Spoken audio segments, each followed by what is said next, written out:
What's up, fellas? Let's do this. All right, guys. Before yesterday, the Lakers hadn't lost 3 consecutive games since August.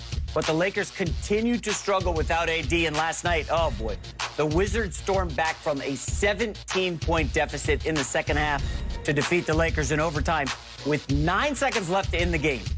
LeBron missed the go-ahead free throw on a 3-point play opportunity. LeBron played all but 1 minute and 6 seconds of the fourth quarter and overtime. And after the game, he said, quote, "I think this whole narrative of LeBron needs more rest, or I should take more rest, or I should take time here, it's become a lot bigger than what it actually is. I've never talked about it. I don't talk about it. I don't believe in it." Chris Broussard, clearly LeBron was watching this show yesterday. Is LeBron James losing his MVP case during this 3-game slide? Well, first, let me give a little consolation to Lakers fans, including you, J-Mac.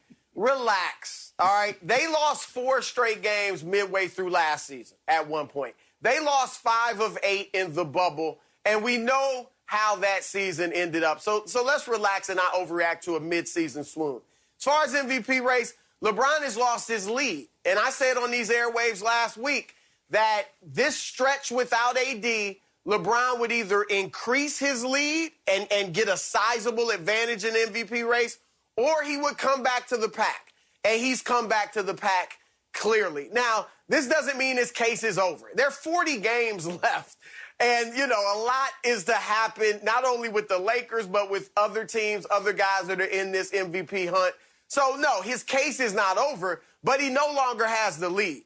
All right, if I had to vote today, it would be Joel Embiid, and I'll get into some of the other candidates a little bit later. But LeBron has lost his lead, and it's not so much because he hasn't played. Well, we can pick apart, you know, some things he did last night. He missed a free throw at the end of the game. I think he had a botched defensive assignment that he missed late in the game. Obviously didn't shoot well from 3, but that's one game.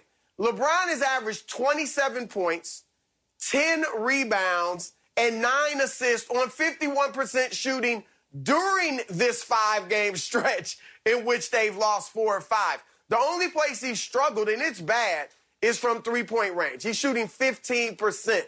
But anyone that has watched LeBron's career, you know, he's a good shooter. He's a solid shooter. He's a streaky shooter. He's not a great shooter.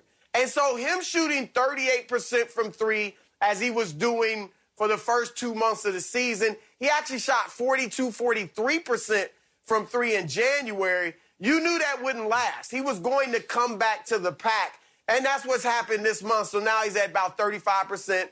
His career is 34% from 3. So he's just come back to the mean. But the reason he no longer has the lead is not just, not individual play so much as it is the winning. And we know the MVP award, I'm one of the media voters, it is tied to winning. Since the media have been voting for MVP since 1981, only twice has a player won it with fewer than 50 wins in a full season. That was Moses Malone in 1982 and Russell Westbrook the year he averaged a triple-double. If he doesn't get that triple-double, he doesn't get the MVP award. So your stats have to be otherworldly to win the MVP award if your team is kind of middle of the road in terms of a playoff race. So it's going to come down to wins.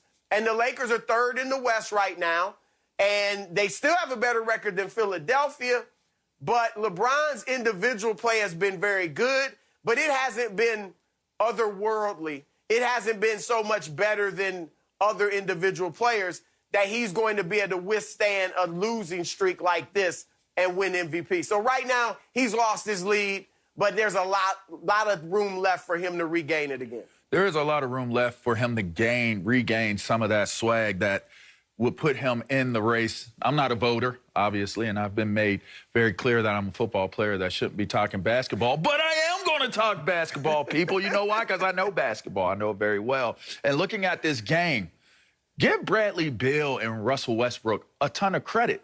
Both outscored LeBron in this game. They're going up against some quality guys during this stretch. So LeBron James, although did well, right, 31 points, played well, I'm looking at this as it's going to be the stretch run. As you mentioned, Broussard, there's a whole lot of basketball to be played. I believe if LeBron James can show the stamina to close, to, as they say in track, to have that kick, if he kicks, then you're going to see why LeBron James should be the MVP of this league over a Joel Embiid, over some of these other guys out here that we're looking at. Maybe a James Harden is in the conversation, a couple other guys that we can look at. Giannis is always a perennial MVP selection. But to me, when I look at LeBron James has enough built-in equity, built-up equity, that for him to have some slip-ups right now, it will come down to them being able to win games, how well he plays without AD, and can he finish strong during the course of this regular season. Mac, that's to me, I think that's the key to him getting the MVP is showing late. You know, LeVar, I don't want to start on like a negative tone. I'm a very positive guy in 2021, but Chris Broussard is wrong. Joel Embiid is not the MVP right now. It's still LeBron. Let me take a moment to say LeBron had 31, 13, and 9 last night, okay? Good numbers.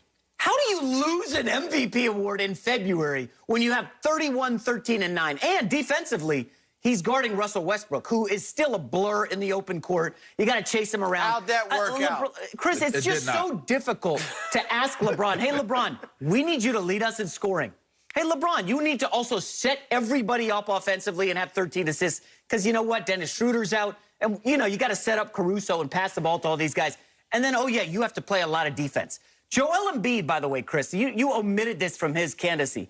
Joel Embiid has missed 6 games already. He's on pace to miss 13 or 14 games. So now we're in a condensed season of 72 games. Embiid's probably going to miss 13 or 14, and we're still going to hand him the award because the Sixers, with a damn good roster, I mean, he's playing alongside Ben Simmons, okay? Ben Simmons ain't missing 4 weeks. And now you want to give Joel Embiid the MVP in February? Chris, I'm sorry, you're wrong, okay? Oh. Rick Bucher beat you up yesterday. Ooh. I'm not coming in that hot, okay? LeBron is still the MVP. Spicy. He is the best player in the league. And, Chris, you're going to love this stat, okay? LeBron was watching us yesterday, right? Because we talked about his minutes. In the month of February, he's leading the NBA in assists. And I'm sorry, in minutes played. LeBron's leading the NBA in minutes played. And I looked this up, okay? Top 25 minutes played per game in the league. Nobody over the age of 31 except LeBron James, who's 36. Put some respect on his name. He's an old man playing a young man's game, and he's still dominating at the highest level. LeBron, still the MVP of the NBA. LeBron James. J-Mac, you tickle me. All right, that was cute. That was nice. All right, just stop it. All right, I didn't give the award to Joel Embiid. I said there's 40 games left to be played. I said if I had to vote right now, it would be Embiid. And I know you've been watching me. You watched me last week, and you saw me say the reason I had LeBron ahead of Embiid was because Embiid had missed so many games. And if he misses too many games, he's not going to win the MVP award. So you took my take and repackaged it in your own little style and flavor and tried to throw it back in my face. All right? I caught you. I'm watching you, J-Mac. No, look, it's close. It's wide open. This is an odd year. You know, last year, Milwaukee ran away with the best record. And so that helped Giannis, you know, win his case and win it early, all right? But this year, coming off of 2 MVP awards and 2 back-to-back bad playoff performances for Giannis and his Bucks, that is going to weigh into people's minds. I know it's a regular season award. Last year's playoffs shouldn't factor in, but it will because people are like, look, we're going to have to see you do it in the regular season for us to give you that award, or in the playoffs for us to give you that award again, unless they went on a 70-win pace again like they did last year, and they're not.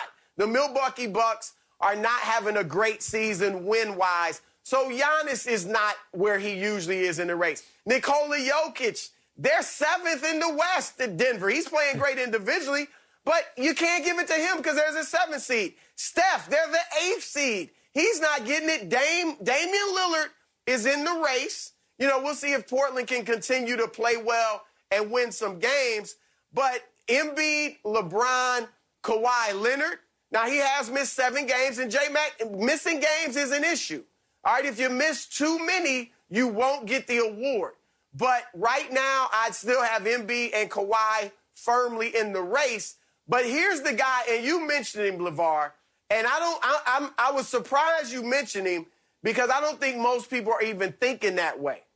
James Harden. James Harden right now is the Brooklyn Nets MVP.